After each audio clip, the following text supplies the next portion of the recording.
네, 안녕하세요. 2025년 제23회 사회복지사 1급 시험을 준비하고 있는 수험생 여러분 반갑습니다. 공감 사회복지 실천 기술론의 마지막 장입니다. 10장 사회복지 실천 평가 공부해 보도록 하지요. 264페이지에 출제 영역과 출제 분포가 나와 있습니다. 7년간 출제 영역을 보시면 사회복지 실천의 평가가 2문제 정도 나왔고요. 단일 사례 설계가 6문제가 나왔네요. 단일 사례 설계는 매회 출제되고 있다라고 보셔도 될 것 같습니다.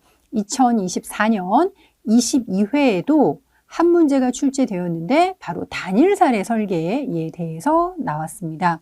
단일 사례 설계가 가지고 있는 여러 가지 특징들을 사례에 대입을 해서 단일 사례 설계에 해당되지 않는 지시문을 고르는 문제였습니다. 우리 강의 말미에 함께 풀어보도록 하지요. 자, 흐름 읽기 잠깐 볼까요? 이 사회복지 실천 평가는 사회복지 실천론에서도 다루고 있는데요. 사회복지 실천론에서는 주로 평가의 개념이나 목적 이런 일반적인 내용들이 나오고 사회복지 실천 기술론은 아무래도 기술이기 때문에 평가의 기술, 평가 기법에 관한 것들이 많이 나옵니다. 대부분 사회복지 실천 평가는 단일 사례 설계를 이용하기 때문에 단일 사례 설계 문제가 많이 나오지만 또 그 이외에도 뭐 질적인 평가라든가 이런 부분이 출제가 되기도 했었습니다. 자, 그동안의 기출 경향은 양적 평가에 대한 내용 중심으로 출제되었지만 15회에서는 굉장히 독특하게도 질적인 평가가 출제되었다라는 거 흐름 읽기에서 확인하실 수 있습니다. 그리고 16회 같은 경우도요, 다소 난이도가 높은 문제가 출제되었습니다. 자, 단일 사례 설계의 기본 유형은 A-B 설계죠. 이를 기반으로 해서 여러 가지 확장된 설계들이 있습니다. A-B-A도 있고요. B-A-B도 있고요.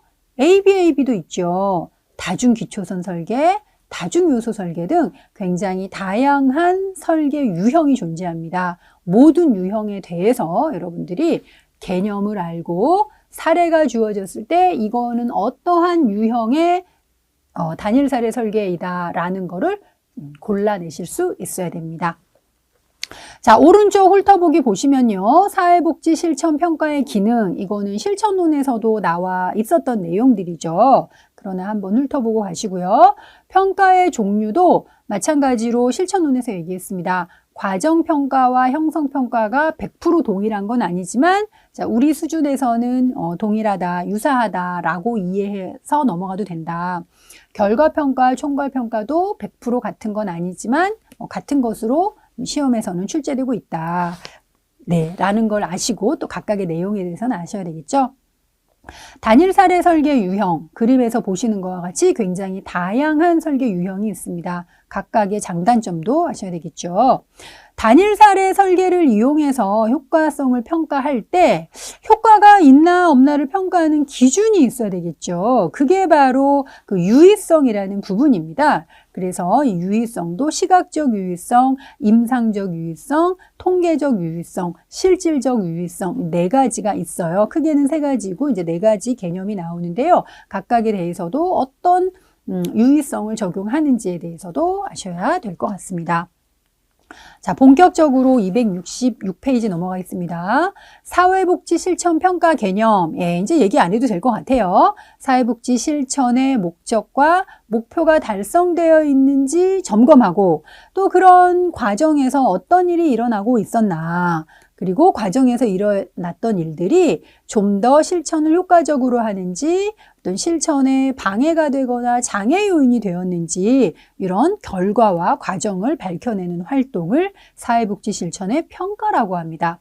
크게는 효과가 있었나 라는 효과성 평가, 그리고 같은 비용 대비 더 많은 효과 또는 같은 효과라면 적은 비용, 이게 바로 효율성이죠. 그래서 효과성과 효율성을 평가하게 되는데요. 아무래도 사회복지가 그렇게 효율을 추구하기는 좀 어렵죠. 그래서 이제 효율보다는 효과성에 더 많은 또 관심이 있습니다. 그렇다라고 해서 효율성 평가를 안 하거나 관심이 없다라는 건 아니고 이제 효과성 평가를 많이 한다라고 말씀드릴 수 있겠습니다.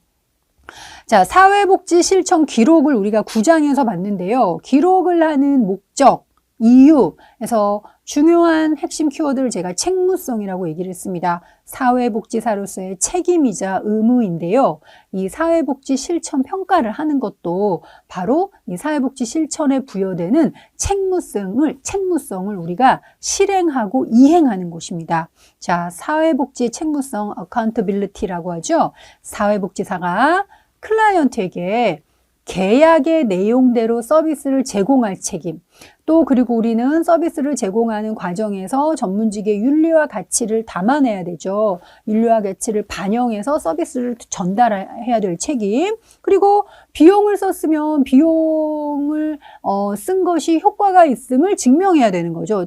또는 효과가 있게끔 써야 돼요. 노력하고 열심히 하고 희생하고 봉사했다라는 거 안 된다라고 했죠. 여러분들이 자원을 쓰고 시간을 쓰고 노력을 들였으면 그게 클라이언트의 삶의 질을 긍정적으로 변화시켰다. 문제를 해결하고 욕구를 충족시켰다라는 변화 창출을 증명해야 되는데 이러한 것들이 모두 다 사회복지의 책무성이고 평가를 통해서 책무성을 이행할 수 있습니다. 자, 그렇게 해서 우리가 사회복지 실천의 평가의 목적을 봤습니다. 자, 사회복지 실천 평가의 기능 하나씩 보시면요. 개입의 목표가 달성되어 있는지 여부를 객관적으로 결정할 수 있죠. 평가는 보통 수치로 나오죠. 그리고 마찬가지로 목표가 달성되었는가라는 거는 효과가 있다, 없다라는 거를 말하는 거죠. 그래서 사회복지 실천의 효과성을 입증할 수 있습니다. 자, 돈을 썼으면 이 돈을 잘 썼다라고 우리가 증명해 보여야 된다라고 했죠. 자원 사용에 대한 책임성을 입증하는 것도 평가의 기능이 되겠습니다. 자, 그리고 평가와 관련된 사람들에게 정보를 제공하는 거예요. 무엇을 어떻게 제공했는가는 클라이언트도 알고 싶고요. 자, 재정이나 이런 재원을 지원해 준 사람들도 알고 싶어 합니다. 그리고 프로그램 관리자, 그리고 이 프로그램이나 서비스와 관련된 정책 수립자, 이런 사람들도 평가 굉장히 궁금해 하거든요. 그래서 평가와 관련된 사람들에게 정보를 제공하는 것도 하나의 기능이 되겠습니다. 자, 서비스가 다 제공되었거나 실천이 끝났을 때 결과를 평가하는 것도 있지만 실천이 이루어지는 중간중간에 어떤 일이 일어나고 있지? 우리가 계획하고 의도한 대로 변화가 일어나고 있나? 뭔가 잘못된 건 없나? 서비스는 배달 사고 없이 우리가 타겟으로 삼았던 그 집단에게 서비스나 프로그램이 제대로 전달되고 있나? 이렇게 모니터하는 것도 굉장히 중요하죠. 중간에 서비스가 제대로 전달되지 않고 있다라는 거를 모른 채 1년이 지나버렸어요. 어떻게 되돌릴 거예요? 그죠? 그런데 한 달에 한 번씩 정기적으로 서비스의 제공 과정, 또 그 표적 집단이 그 서비스를 잘 받고 있는가를 점검한다면 배달 사고가 혹시나 일어났을 때도 교정하고 수정할 수 있겠죠. 또는 뭐 서비스의 강도나 서비스의 내용들도 중간에 변화를 줄 수 있기 때문에 실천 과정을 모니터하는 거 중요하고요. 바로 과정평가가 그런 일을 할 수 있습니다. 형성평가, 과정평가가 바로 이 모니터링에 사용이 됩니다. 자, 마지막으로 사회복지사의 능력 향상 및 사회복지 실천 과정 개선에 기여한다라고 했습니다.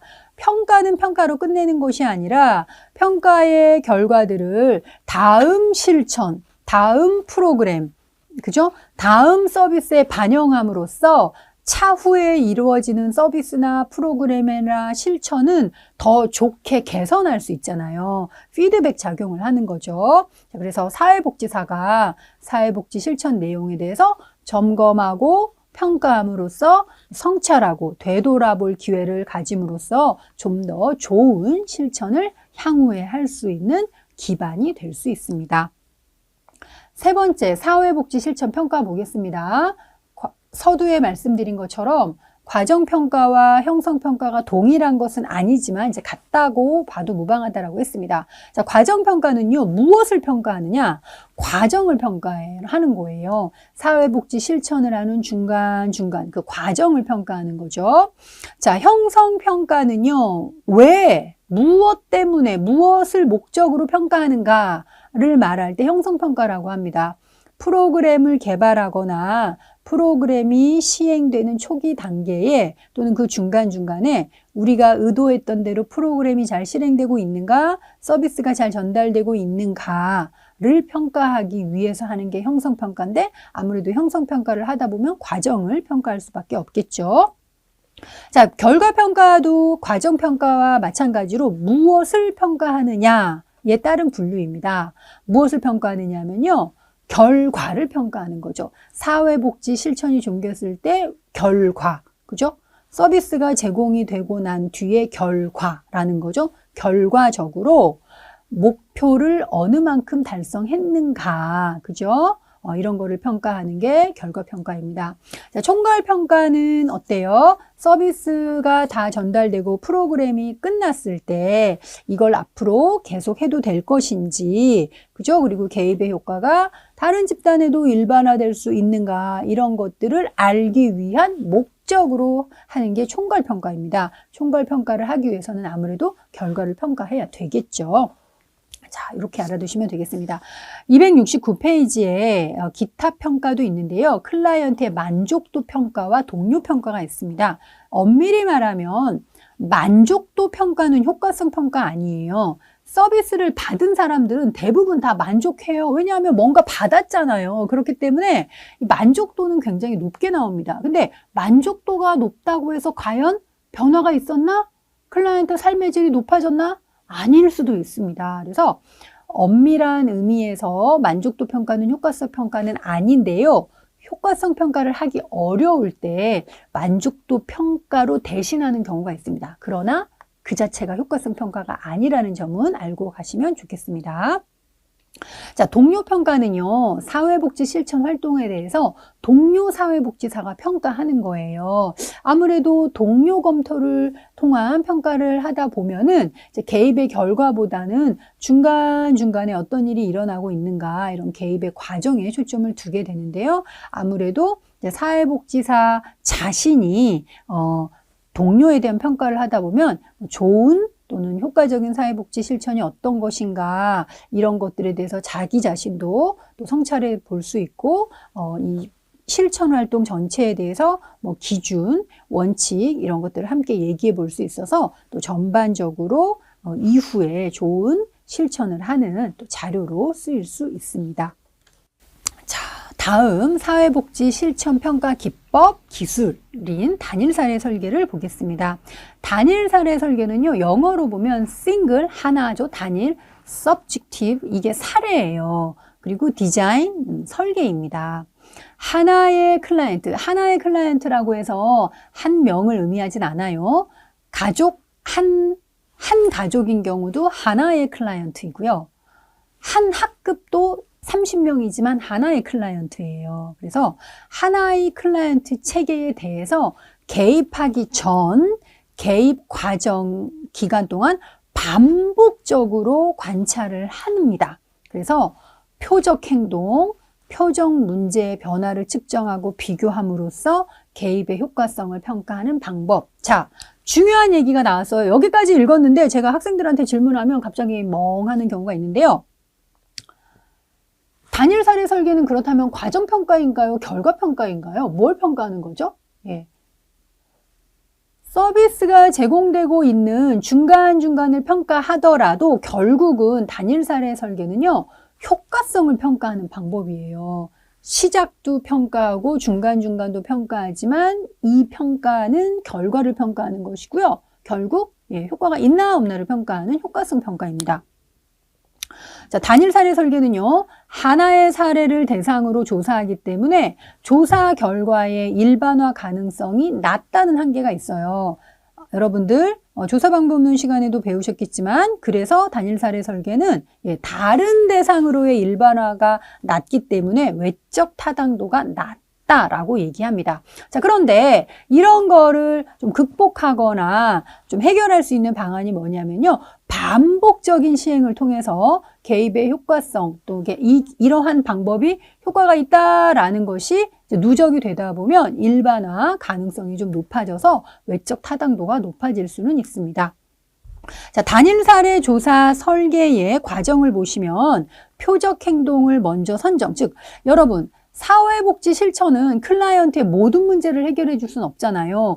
요 개입에서는 우리가 딱 표적, 타겟으로 삼는 그 문제가 있어요. 또는 그게 행동일 경우는 표적 행동이 되겠죠. 그래서 우리가 개입을 통해서 변화시키고자 하는 표적 행동을 먼저 선정을 합니다.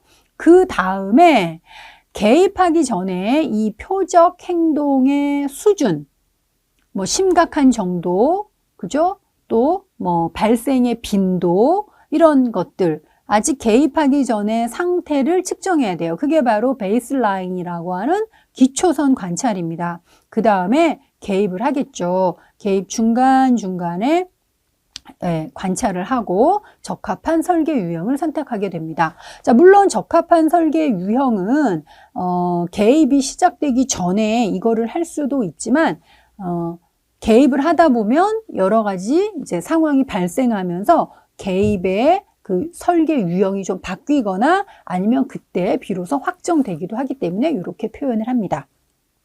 단일 사례 설계의 특징을 보시면요. 사례가 하나이다. 단일 사례 설계 single subjective죠. 하나의 사례를 대상으로 하는데 이건 꼭 한 사람만이 아니라 하나의 단위라고 얘기했습니다.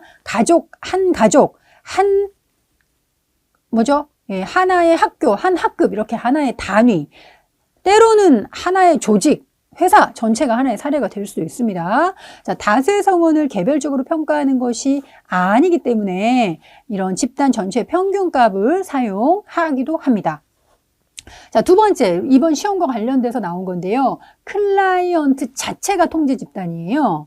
클라이언트 자체가 통제 집단이기 때문에 교수님, 클라이언트가 있으니까 통제 집단 있는 거네요 라고 말하시면 안 됩니다. 클라이언트 자체가 통제 집단의 효과를 갖는 것이지 통제 집단을 별도로 설정하지는 않습니다. 자, 단일 사례 설계는요, 실험 집단과 통제 집단으로 나누어서 두 집단 간의 차이를 비교하는 것이 삑 아니라 클라이언트를 개입 전과 개입 기간 동안 반복적으로 관찰하고 평가하기 때문에 클라이언트 자체가 마치 통제 집단의 효과를 갖게 되는 것이죠. 개입하기 전 상태가 바로 통제 집단의 효과를 갖는다는 거예요. 통제 집단을 별도로 설정합니까? 단일 사례 설계에서 안 합니다. 개입하기 전의 상태가 통제 집단의 그냥 역할을 한다. 그런 효과를 갖는다라고 얘기할 수 있는 겁니다. 자, 통제 집단과 실험 집단을 설정해서 별도로 설정해서 비교하는 거는 실험 설계, 실험 연구라고 하는데 사회복지에서는 비슷한 문제를 가진 사람들에게는 서비스를 둘 다 줘야 되는데 평가를 이유로 의도적으로 서비스를 주지 않는 것은 또 윤리적 문제가 있기 때문에 통제 집단을 설정하지 않는 경우가 많고 대신 단일 사례 설계를 활용하게 됩니다. 자, 세 번째는요, 반복 측정입니다. 우리 책에도 나와 있는 것처럼 통제 집단이 없는 대신에 하나의 사례를 반복적으로 측정한다라고 되어 있습니다. 자, 단일 사례 설계에 다양한 유형이 있죠. A, B라는 말이 반복으로 나오고 있는데요. 그래서 A가 뭔지 B가 뭔지 주요 개념을 보겠습니다. A는 베이스라인이에요. 그래서 B와 착각하면 안 됩니다. A는 기초선 단계라고 하는데요.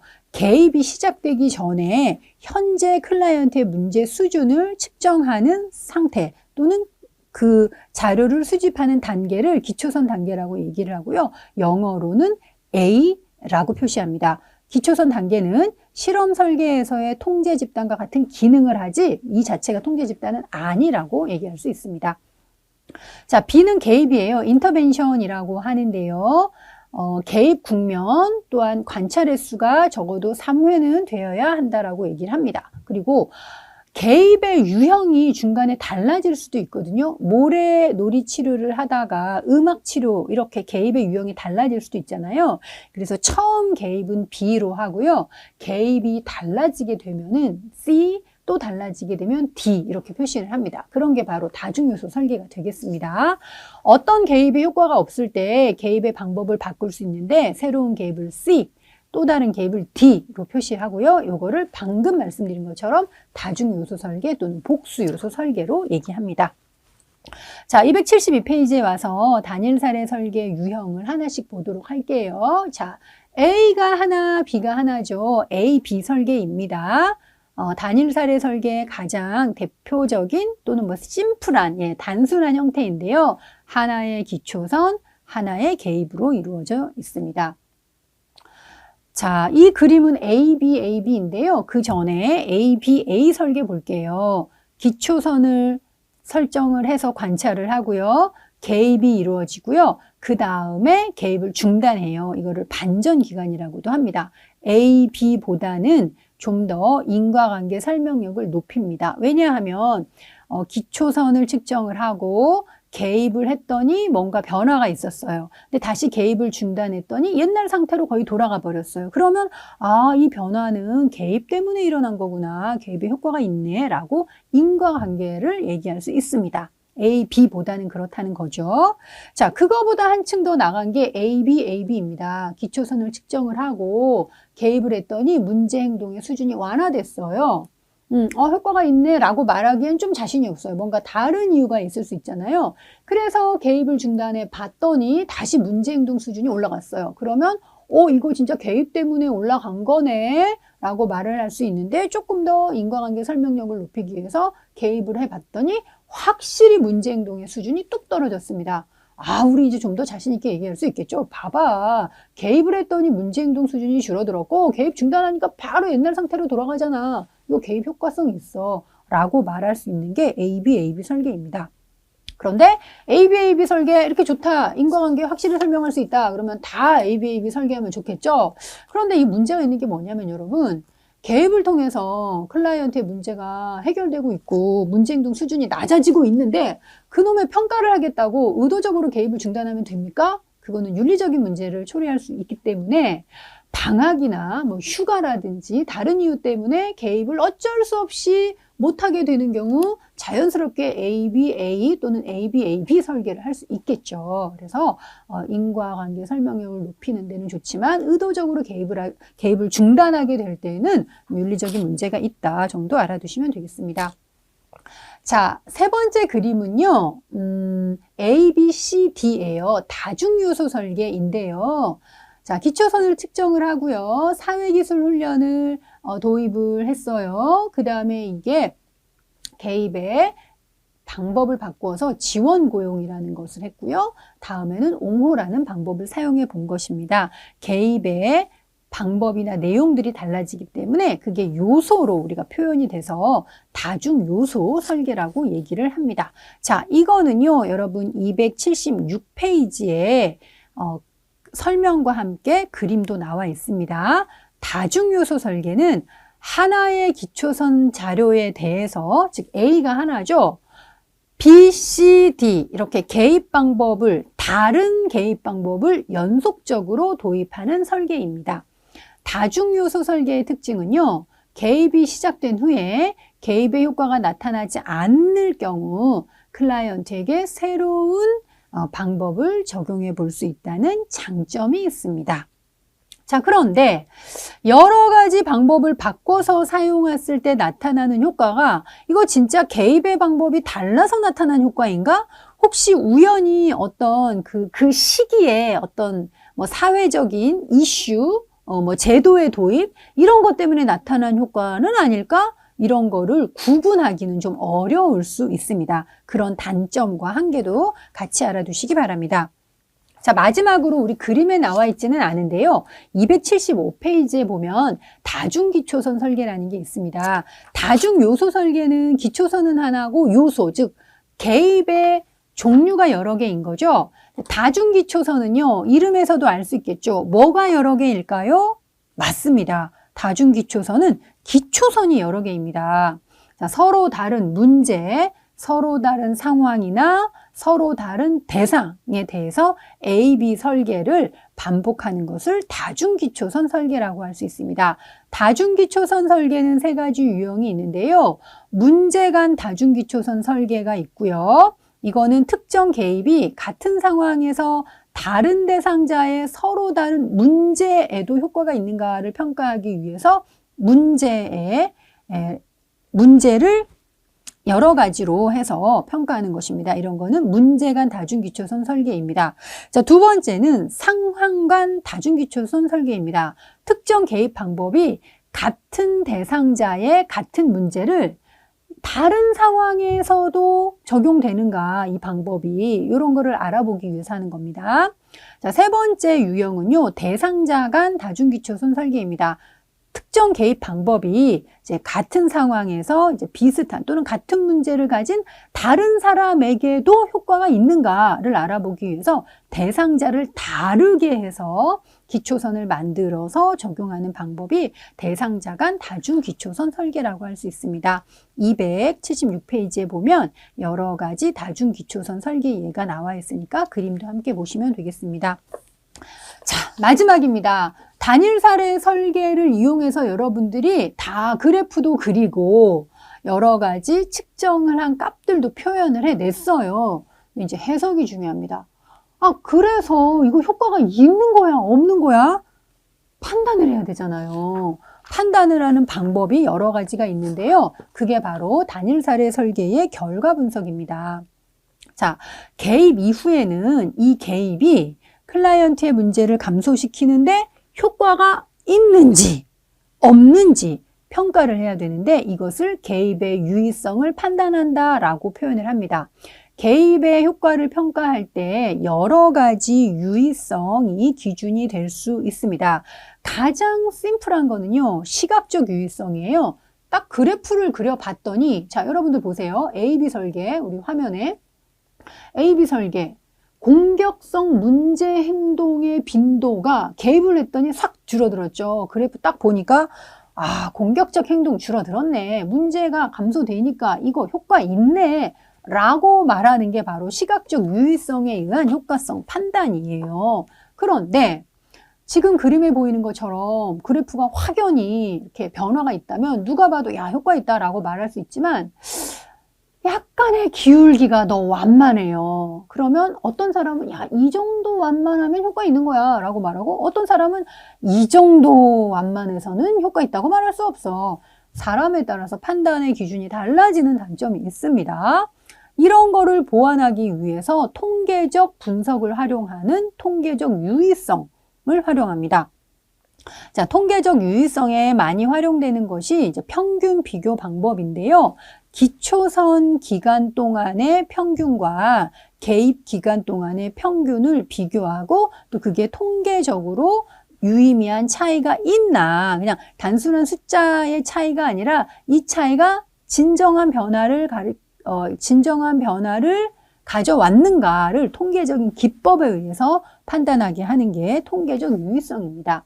자, 세 번째는요, 임상적 유의성인데요. 이거는 실질적 유의성이라고도 합니다. 이거는 임상적 기준에서 볼 때 클라이언트의 문제에 의미 있는 변화가 일어났다라고 전문가가 판단해 주는 겁니다. 특정 분야의 전문가들은 어떤 수치 말고도 증상의 강도, 빈도, 어떤 증상의 내용 이런 거를 보고서 문제가 호전됐거나 호전되지 않았거나 악화됐거나 이런 거를 판단할 수 있죠. 그건 전문가들이 할 수 있는 거죠. 그래서 이 임상적 유의성은 이 전문가들이 어떤 실천 현장에서 어떤 전문성을 가지고 임상적 기준이라고 하는 기준에서 변화가 있는지 없는지를 판단하는 것입니다. 자, 마지막으로 우리 책에는 나와 있는데요. 이론적 유의성인데요. 이거는 이론에 의하면 요 정도까지 되면 변화가 있는 거야. 또는 이론에 의하면 요 정도 수치를 보였을 때 문제가 없는 정상이야. 이렇게 말하는 게 바로 이론적 유의성입니다.